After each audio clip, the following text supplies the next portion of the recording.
Hello, friends. Stevie from South Dakota. Man, I could just be talking all day, not because I like to talk necessarily, although I do like to convey truth to people, because I'm a devourer of truth when it comes to the Bible and its application, and truths about current events, which I talk about a lot. Basically, what I'm into is how do current events and overall geopolitics, how are they patterning out after the biblical model, and how is that happening, what to look for, what to expect, and also looking back and saying, many others, myself included, have been talking about the New World Order for, in my case, 34 years, and saying, basically look for a one world government system. It's basically authoritarian and run from a central location, which would basically encompass the world economy, which we clearly have a world economy now. It seems like Amazon's the big gorilla that's astride that world economy, and a world government, which obviously look at the World Health Organization, United Nations, and all the NGOs and their role in, number one, starting the pandemic and then continuing the scamdemic through their false lying narratives, and that's exactly what it is, to be honest with you. And so there's the one world government. Like I said, when Trump on March 13th declared all 50 states in the United States a federal disaster, he knew exactly what he was doing, because basically at that point that opens the door to FEMA, all these other Homeland Security, et cetera, and the World Health Organization, United Nations, and again, Bill Gates more or less is the World Health Organization, and he's a huge player in these end-time events. And so when Trump made that declaration, he didn't do it in a vacuum, or he didn't get together with his advisors and say, I'm really believe in the American nation and our republic and our Constitution.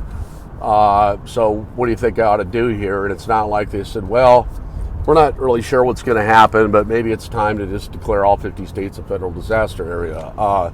That's not how it went down, friends. In October of 2017, I've mentioned this many times, but as one British writer said, we don't so much need to be taught as we need to be reminded, so I'm going to bring it up again.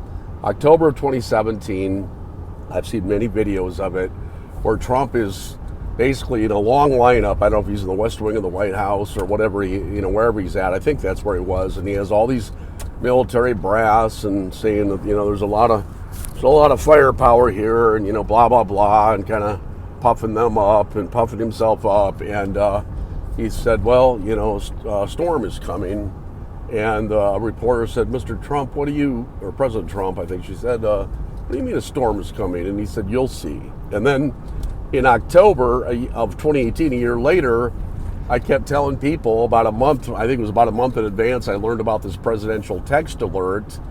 And I just said, those kind of things ought to cause huge concern as to what they're going to do next in terms of another giant false flag operation like 9/11. And of course, here it is. What Trump warned about in 2017, he sent everybody the presidential text alert, which I feel might be used fairly soon. And I don't know if there's going to be another, maybe even like a contrived civil war in this country, or something that's made to look like a civil war, and whether he'll use it for something like that, or another quote-unquote second wave of whether it's the C-19 or C-20 or measles or mumps or whatever they contrive, to get people all locked down again, all scared and hiding behind their masks and toilet paper, and afraid to live and afraid to die. What a generation we have. Afraid to live, afraid to die.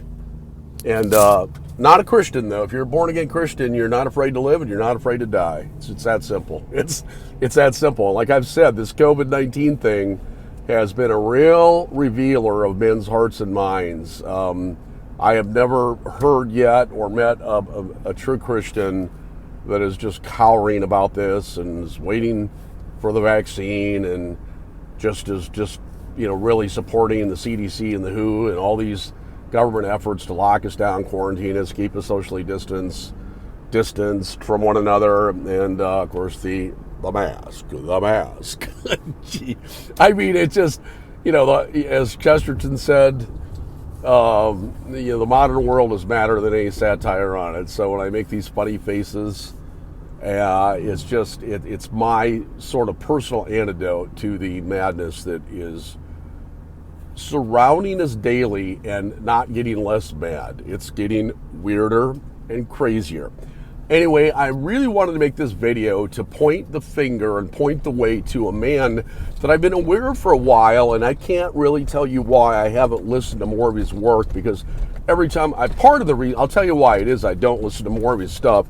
Generally, it tends to be fairly long, like 30 minutes to an hour, and he is such a great researcher, and he has so many facts, but he presents them very articulately and very simple, to understand. I mean, even if you're not real into that subject or whatever. So he does an excellent job.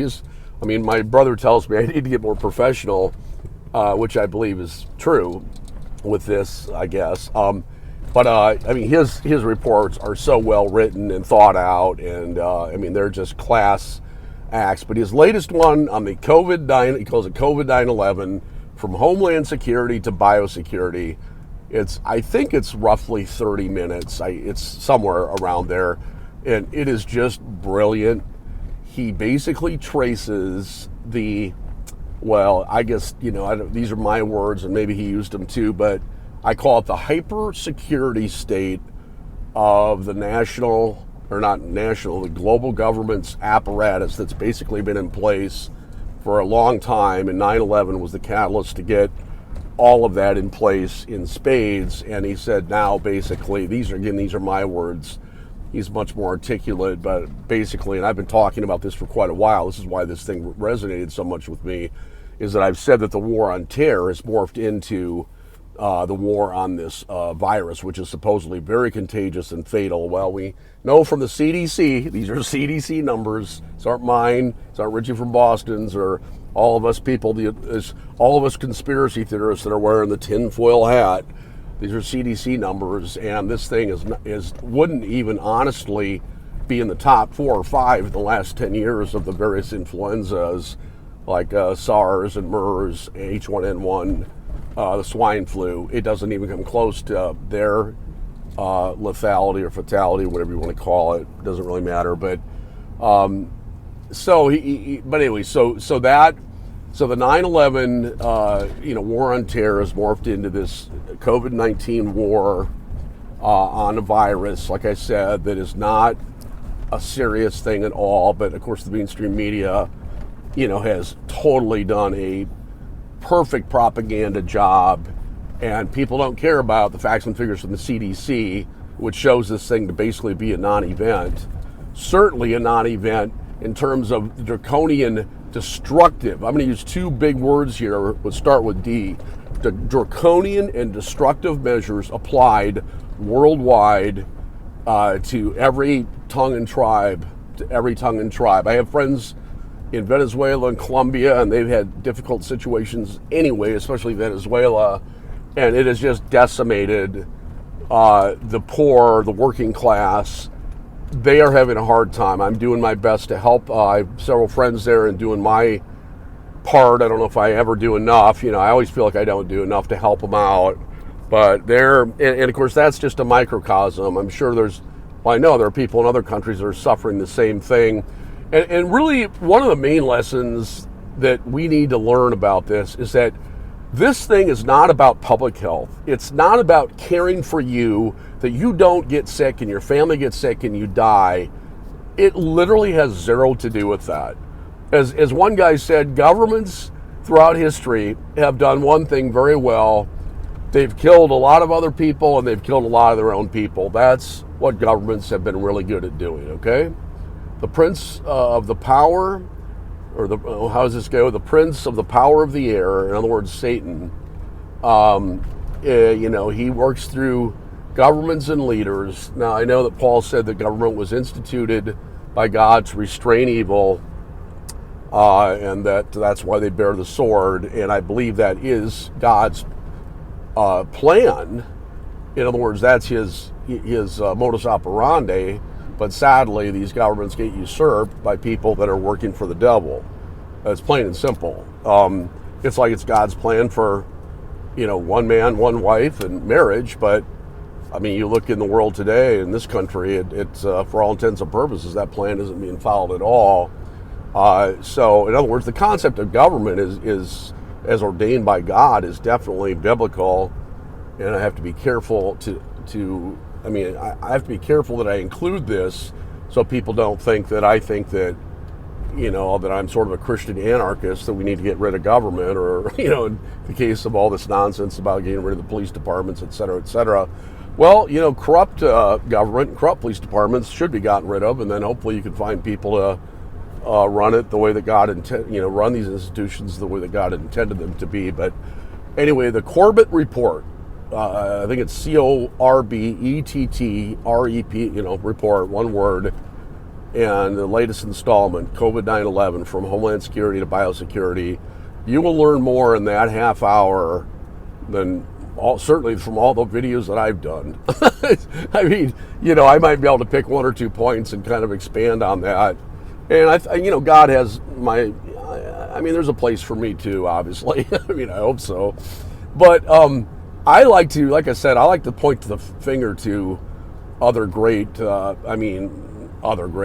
great people other than me. I'm not saying I'm great. That doesn't sound right. I'm not great at all.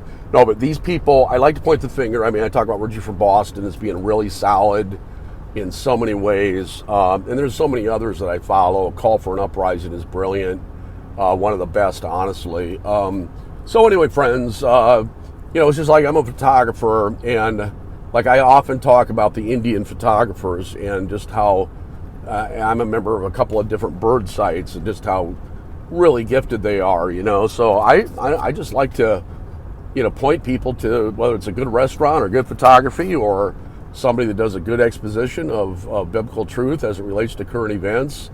That's what I like to do. So I hope you like it too. Steve from South Dakota, join me and have a good one. Bye.